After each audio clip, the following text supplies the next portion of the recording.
As you're all no doubt aware, South Africa is now in the midst of an electricity crisis that threatens to derail what is left of our economy and to destabilize our society.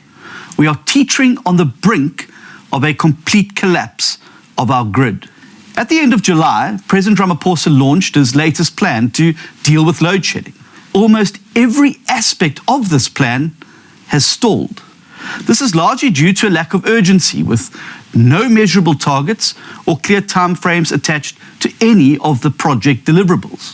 What we are proposing today is that the President immediately dissolve the National Energy Crisis Committee and appoint in its place an outside industry expert to oversee the implementation of the Energy Response Plan.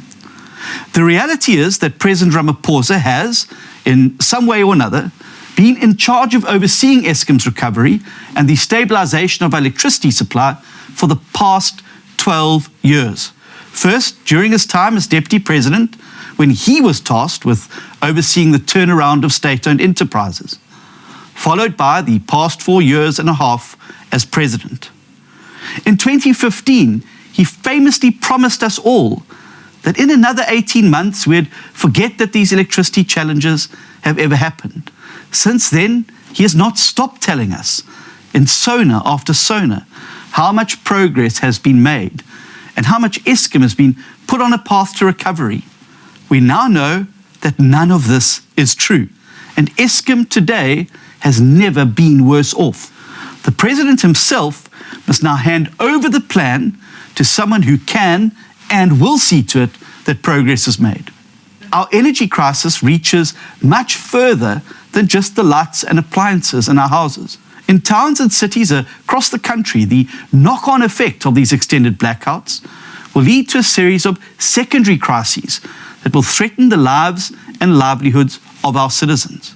From sewage pumps and cell towers to schools and medical services, communities rely on services that require dependable electricity. I'm very proud to say that the Western Cape government, through its provincial disaster management team, has just announced a detailed plan to deal with the worst-case load shedding scenarios. The purpose of this plan is to ensure that critical services remain operational even if high-stage load shedding were to continue.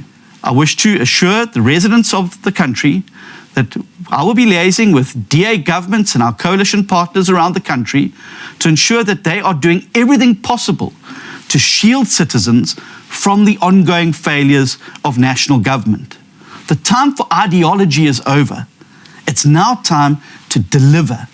This crisis has to be a wake-up call for President Ramaphosa and his government. A sign that when it comes to keeping the lights on, they are now out of their depth, and their command and control approach to government belongs firmly on the scrap heap of history. It's time now for radical action. It's time now for delivery. The time for promises and talk shops is over.